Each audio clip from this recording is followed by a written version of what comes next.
Ok. Estamos voltando aqui para a sexta aula do curso de Teologia Básica. É sexta aula do curso de Teologia, correto? Mas o tema é escatologia. Então, já são 5 aulas ministradas no tema escatologia e vamos fechar hoje com a sexta aula, finalizando o sermão escatológico de Jesus. Então, essa seria a parte 4 do sermão escatológico de Jesus. Ok? Vamos lá, então. Esse sermão está em Marcos 13, Lucas 21 e Mateus 24. Apenas pegando novamente aqui o esboço, que vocês já conhecem, esse esboço nós encontramos aí, principalmente em Marcos 13, de 1 a 37, o primeiro ponto que Jesus trata é a destruição do templo, depois o princípio das dores. No princípio das dores, Jesus fala a respeito dos falsos cristos, falsos profetas, perseguições e apostasia.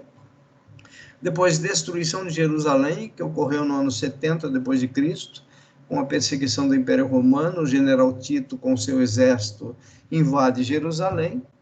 Na verdade, o cerco, né, da cidade, ela começou a ser sitiada no ano 66. Porém, a destruição da cidade e do templo ocorreu no ano 70 depois de Cristo. Depois, Jesus vai tratar da grande tribulação, da segunda vinda e exortação à vigilância.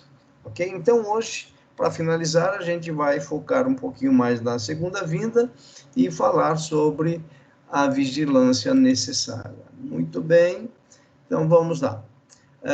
Aí em Marcos capítulo 13, de 24 a 27, Jesus vai falar exatamente a respeito da sua segunda vinda. Tá? Então já vamos começar por aí, na segunda vinda de Jesus. Então vejam aí o que diz o versículo: mas naqueles dias, após a referida tribulação, o sol escurecerá, a lua não dará a sua claridade, as estrelas cairão no firmamento e os poderes dos céus serão abalados. Então verão o Filho do Homem vir nas nuvens com grande poder e glória.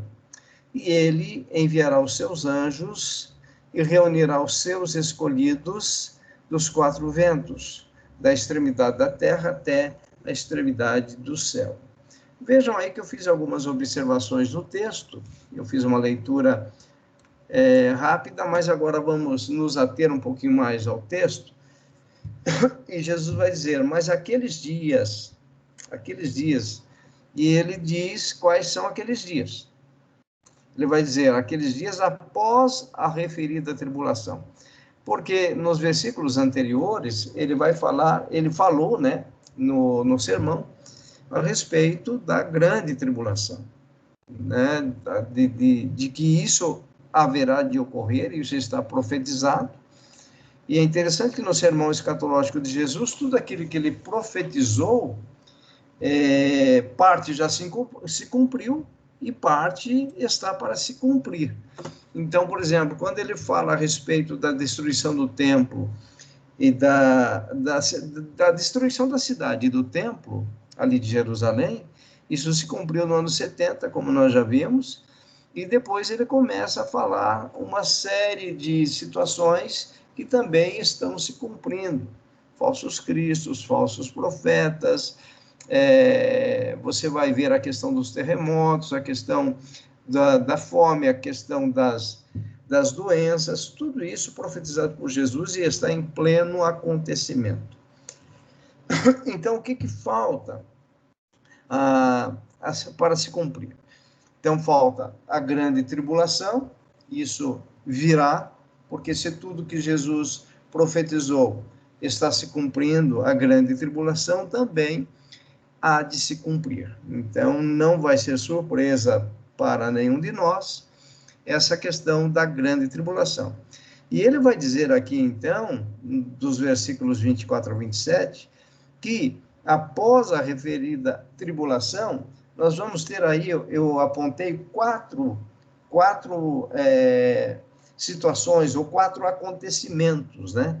E poderíamos dizer aí que são acontecimentos que envolvem o próprio universo, né? o planeta, o sistema solar. Então, ele vai dizer que após essa referida tribulação, a grande tribulação que está por vir, o sol escurecerá. Então, veja, vai ser uma escuridão geral. Essa questão do sol escurecerá não significa um mero eclipse solar, né? Não é um mero eclipse. Essa questão do sol escurecer vai ser algo abrangente que vai envolver a Terra toda. Num eclipse solar, parte da Terra fica escura. Nisso que Jesus está citando aí, a questão do sol se escurecerá, realmente a luz do sol vai deixar de brilhar, tá? E isso vai acontecer, tá? Depois, a lua não dará sua claridade da mesma forma. Sol e lua vão manifestar-se com o apagar das luzes, vamos dizer assim. O sol não vai dar a sua claridade, não vai estar escuro, não vai brilhar, e nem a lua. 3, as estrelas cairão do firmamento. Olha o que Jesus está relatando agora. Se nós considerarmos esse fato das estrelas caindo do firmamento, significa que haverá um caos universal que estará acontecendo.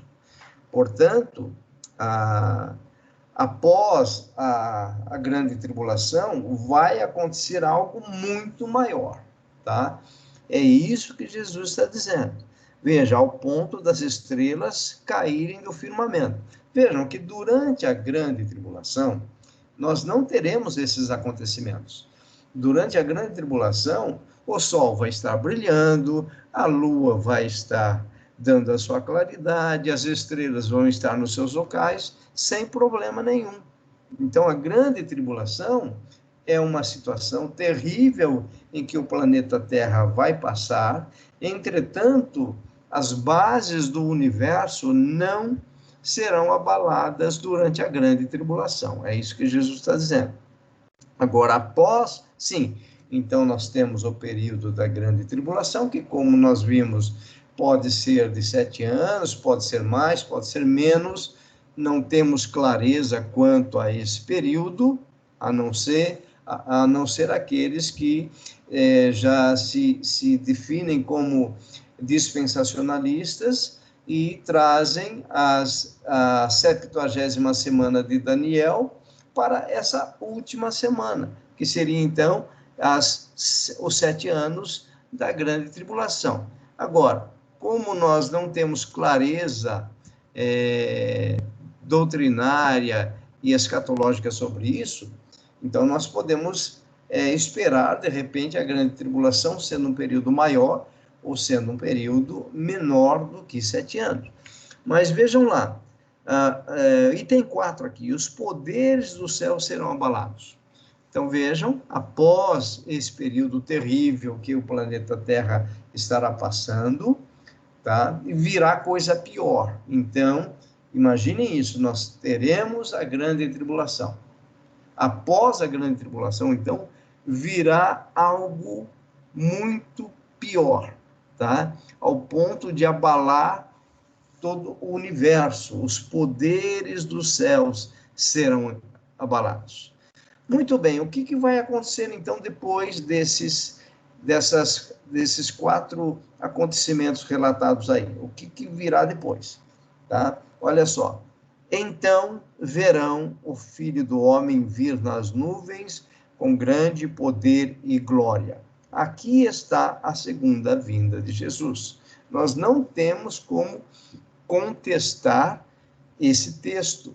A clareza dele nos leva a entender, sem dificuldade alguma, de que ele virá após a grande tribulação, e não somente isso, durante esse abalar universal, ele vai estar vindo, tá? Então, vejam só, e essa segunda vinda dele será visível. Aí você deve deve estar pensando: como que a segunda vinda de Jesus será visível se o sol estará em escuridão, a lua também não está dando claridade alguma? Como que vai estar o planeta Terra após a escuridão do sol e da lua? Vai estar em trevas. Então, nós não teremos nenhum tipo de luz, porque esse abalar dos poderes celestiais aí, vejam, com certeza até mesmo as usinas hidrelétricas ou usinas geradoras de energia também não estarão funcionando. Então, será um momento no planeta Terra em que haverá densas trevas. E é exatamente quando isso acontecer que Jesus está dizendo que então verão o Filho do Homem vir nas nuvens. Mas nós vamos olhar o que se nós estamos na escuridão? Por que Jesus diz isso? Olha só, ele vai dizer com grande poder e glória. O que é a glória de Deus? É exatamente o brilhar e a manifestação da glória de Cristo. Então, o planeta Terra, no momento da sua volta, veja, não temos sol, não temos lua, certamente não teremos energia elétrica, e mesmo que tivéssemos, durante a noite, por exemplo, a energia elétrica não clareia as nuvens, nós sabemos disso. Então, o que acontece? Nesse momento de escuridão e de densas trevas, Jesus virá com a sua glória. Então, veja, naquele momento, a glória de Jesus é suficiente para iluminar todo o planeta Terra, e todos nós veremos Jesus vindo na segunda vinda dele. Olha só, ele continua: e ele, Jesus, tá? Ele, o Filho do Homem, ele, Jesus, enviará os anjos e reunirá os seus escolhidos. Escolhidos aqui, em algumas versões, falam os seus eleitos, tá?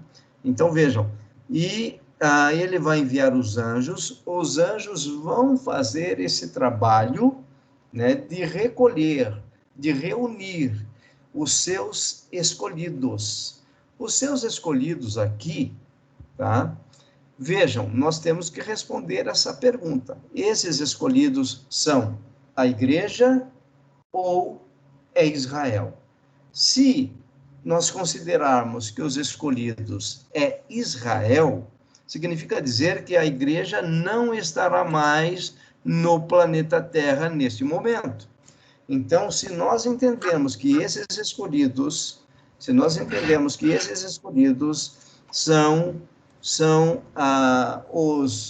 os israelitas, se os escolhidos é Israel, obrigatoriamente nós vamos ter que ser pré-tribulacionistas. O que significa dizer que a igreja foi arrebatada e nesse momento todo aqui quem está no planeta Terra é Israel. Muito bem. Agora, esses escolhidos também podem se referir à igreja, tá? E como nós já dissemos, se vocês derem uma olhada nas aulas anteriores, a única corrente escatológica, a única linha de interpretação que diz que a igreja vai ser arrebatada antes da grande tribulação é a linha de interpretação dispensacionalista. Todas as demais concordam que a igreja será arrebatada depois da grande tribulação. Portanto, esses escolhidos aqui, tá? Certamente é a igreja. Aqui será o momento do arrebatamento da igreja, e não antes da grande tribulação. Então, veja, a igreja nessa linha de interpretação do sermão escatológico de Jesus, a igreja passaria pela grande tribulação. Jesus sustentaria a sua igreja, ele fortaleceria a sua igreja para que ela pudesse suportar. Inclusive, você vai ver versículos anteriores, Jesus dizendo que se esse tempo não fosse abreviado, até mesmo os eleitos suportariam esse momento. Então, tudo indica, tá, que esses escolhidos se referem à igreja, porque, veja, são escolhidos dos 4 ventos.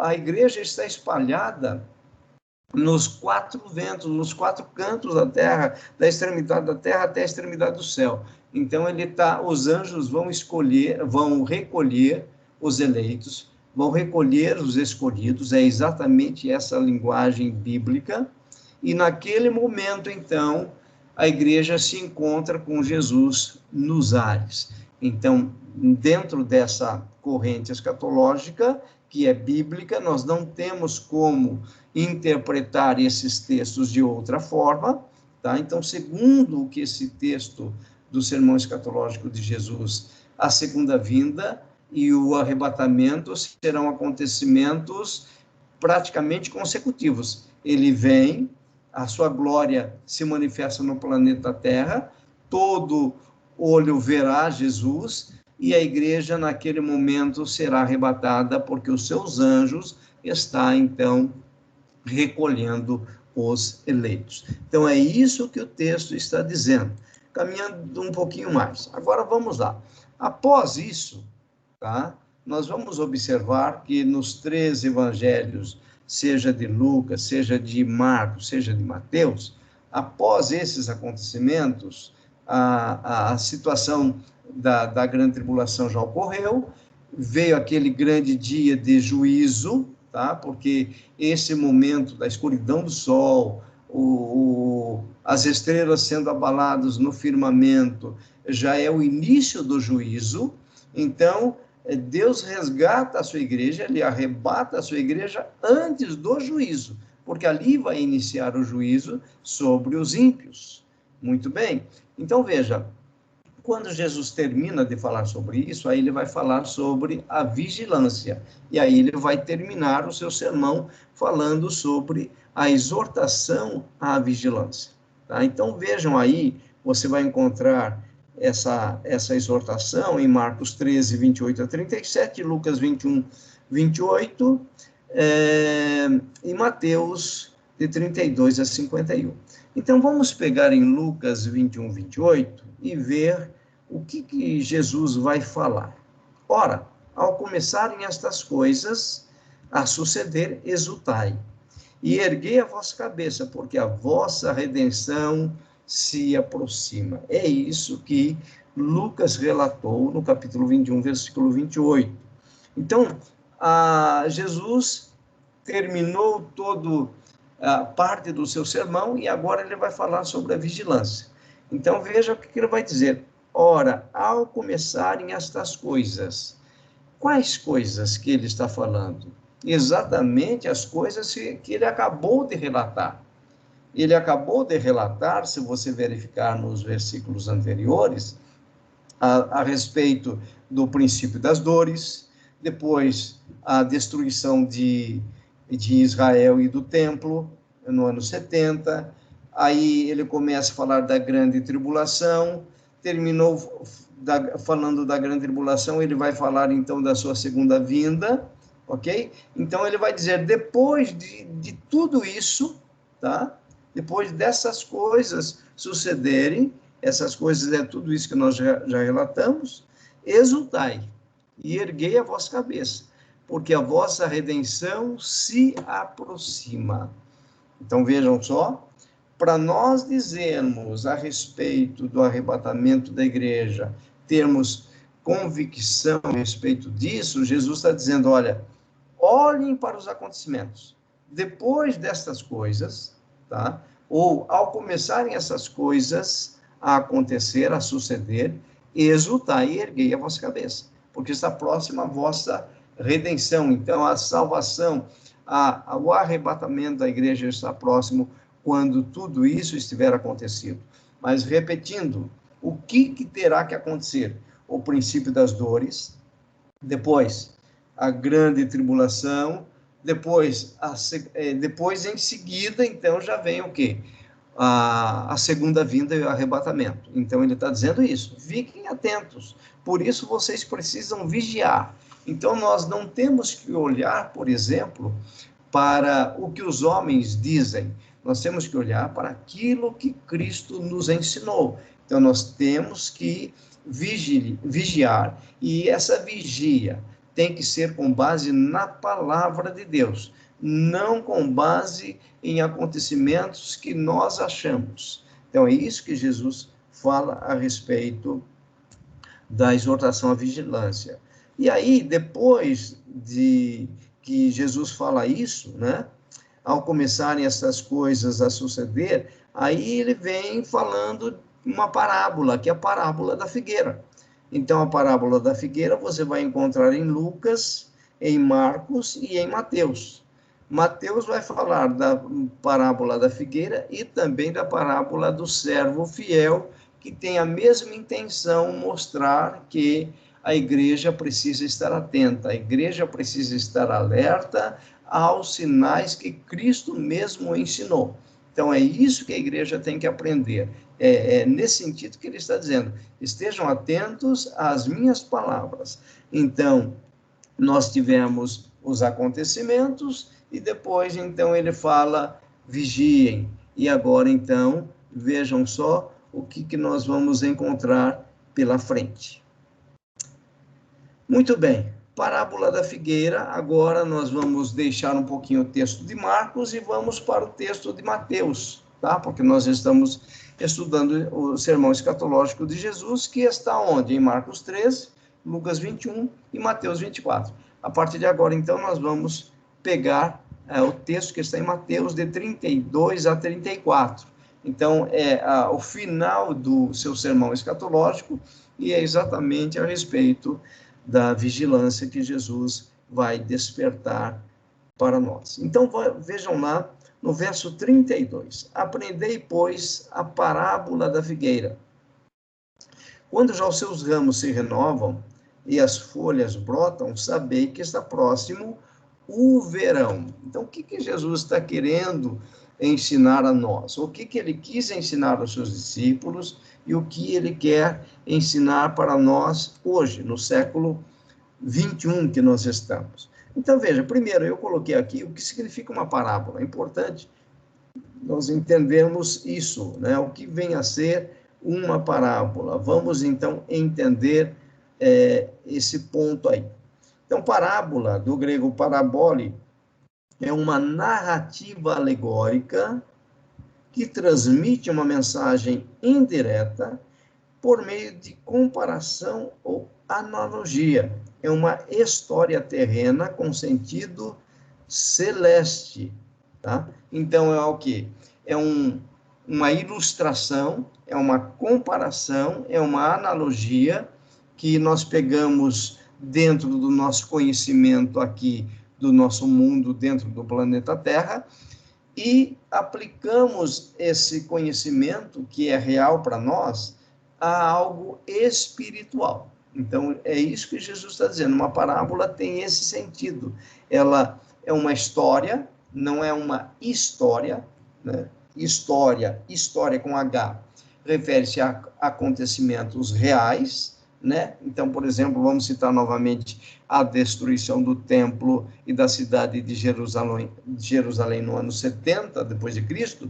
Isso é história. Então, isso consta nos relatos e nos fatos históricos. Uma história não, é uma ilustração que Jesus usava, ele usou muito parábolas para explicar uma verdade espiritual. Era essa a intenção de Jesus, é essa a intenção que ele tem com a parábola. Então, agora ele vai dizer, olha, aprendei com a comparação, é isso que ele está dizendo. Eu vou comparar o que eu estou dizendo com o que acontece com a figueira. Porque todos os judeus ali, eles sabiam que era uma figueira. Se Jesus fosse brasileiro, talvez ele falasse a respeito da parábola da mangueira. parábola do abacateiro, a parábola da laranjeira, mas ali o que era forte na agricultura de Israel era exatamente a figueira. A figueira, ela era a árvore, era a planta que tinha muita simbologia, tem muita simbologia, e ela é natural daquela região. Então, Jesus vai usar essa parábola. Então, Jesus vai falar para eles o seguinte: olha, vejam a figueira. Como que a figueira se comporta? É essa a ideia, né? Como que ela se comporta? Olha só, quando os seus ramos se renovam, e os discípulos sabiam muito bem disso, tá? E as folhas brotam, então vejam, aquele período de renovar do vegetal, de renovar daquela planta, né? Os ramos se renovam, então aqueles galinhos secos, eles tendem a cair e vão nascendo o quê? Novos ramos. Os ramos vão se renovando, ok? E as folhas brotam. Então, a partir do momento que os ramos se renovaram, nascem nesses ramos o quê? Novas folhas. Isso acontecia o quê? Antes do verão, lá em Israel. Então, quando os discípulos e quando todo judeu, todo israelita observava uma figueira, os ramos se renovando, as folhas brotando, é porque o verão estava próximo. Então, Jesus dá essa dica para que eles pudessem o quê? Vigiar a respeito da sua segunda vinda, de como aconteceria, tá? Então, continuando aí, vejam agora no versículo 33. Então, nós vamos ver do 32 ao 44, tá? É lógico que nós vamos dar um intervalo, mas vejam agora o versículo 33. Assim também vós, quando virdes todas estas coisas, sabei que está próximo às portas. Então, olha só, assim também, esse assim também é o seguinte: da mesma forma que você observa a figueira, os seus ramos se renovam, as folhas brotam, não tenham dúvida, no mês seguinte, dias depois, virá o verão, inicia-se o verão. E aqui Jesus está dizendo a mesma coisa. Assim também vós, quando virdes todas essas coisas, em vermelho, quais coisas? Repito, vamos lá, destruição de Jerusalém no ano 70, princípio das dores, apesar que tudo isso faz parte do princípio das dores. Princípio das dores, depois do princípio das dores virá o quê? A grande tribulação, depois da grande tribulação, a sua segunda vinda. É esse o esboço que você tem no sermão escatológico de Jesus, tanto em Marcos, como em Lucas, como em Mateus. Assim também vós, quando vides todas essas coisas. Quais coisas? Todos esses acontecimentos. Sabei que está próximo. Próximo o quê? O que está próximo? Jesus está falando do que agora? Da sua segunda vinda. Ele está dizendo o seguinte: está próximo aquele momento em que eu virei sobre as nuvens com grande poder e glória, e os meus anjos vão reunir os meus eleitos dos quatro cantos da terra, e então a igreja será levada, arrebatada para encontrar Jesus nos ares. Então ele está dizendo: observe a figueira, tá? Se ainda os ramos não brotaram, é porque tem um tempo maior, tá? Então, após os ramos brotarem, as folhas também estarem ali saindo, aí sim virá o verão. Então, Jesus está dizendo, está dando uma grande dica aos seus discípulos. Aliás, ele deu uma grande dica e está dando uma grande dica para nós. Então, nós não podemos dizer que a segunda vinda dele acontecerá antes da grande tribulação. Por que nós não podemos dizer? Porque o texto do sermão escatológico de Jesus não diz isso, ok? Então, sabei que está próximo às portas, ou seja, está próximo à sua segunda vinda e, consequentemente, à nossa redenção, que é o arrebatamento da igreja. Continuando aí, ó. Em verdade vos digo, que não passará esta geração sem que tudo isto aconteça. No verso 34. Veja, Jesus usou o termo aqui, geração. Nós temos, os estudiosos, eles entendem a geração aqui como sendo 3 possibilidades. Uma possibilidade seria uma geração formada que durasse 40 anos, tá? Então, isso é um conceito de geração na Bíblia, tá? Então, 40 anos é o tempo de que dura uma geração. Entretanto, quando nós vemos a respeito da genealogia de Jesus, nós vamos ver 14 gerações. Se nós fizermos as contas ali, dessas 14 gerações, vai dar uma média de 71 anos cada geração. Então, 40 é uma possibilidade, 70 é uma outra possibilidade, tá? Muito bem. Agora, geração também pode significar todo o período em que a igreja estará no planeta Terra. Então, a era da igreja pode ser também esta geração. Muito bem. 40 anos nós sabemos que não cabe aqui no texto. Por quê? Porque nós sabemos que já se passaram 21 séculos, tá? De que Jesus disse isso, ou seja, quase 2000 anos. Então, geração aqui não é 40, a não ser que ele esteja se referindo à destruição de Jerusalém. Aí sim bate os 40 anos. Então, vejam só, Jesus profetizou que a cidade e o templo seria destruído por volta do ano 30, foi com que ele disse essa profecia. No ano 70, exatamente 40 anos depois, cumpriu-se essa profecia, tá? Então, mas se nós entendermos isso como sendo o conjunto daquilo que Jesus falou, nós não podemos dizer que essa geração aqui seja de 40 anos. Também não podemos dizer que essa geração do versículo 34 seja de 70 anos. Então, nós vamos entender essa geração como sendo o período ou a era da igreja. Então, ele vai dizer, em verdade vos digo que não passará esta geração, esta dispensação da graça, vamos dizer assim, pegando a ideia dispensacionalista de forma didática, tá? Então, essa geração, esse período, esta era da igreja, tudo isso vai acontecer, então, dentro desse período, né? Em verdade, vos digo que não passará essa geração sem que tudo isso aconteça. Aí sim, veja só, se nós considerarmos a geração como sendo o período em que a igreja está na terra, realmente, então, tudo isso vai acontecer, tudo isso o quê?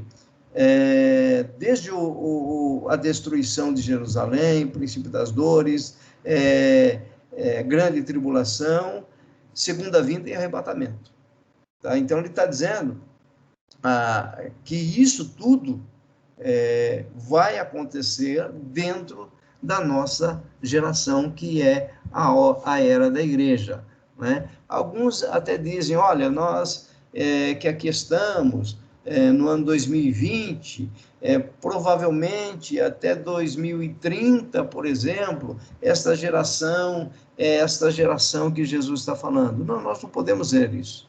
Tá? A geração aqui não tem tempo determinado. Então, esta geração, ou a era da igreja, ela já está, como nós já vimos, com 21 séculos. Tá? Pode durar mais 100 anos? Pode, por que não?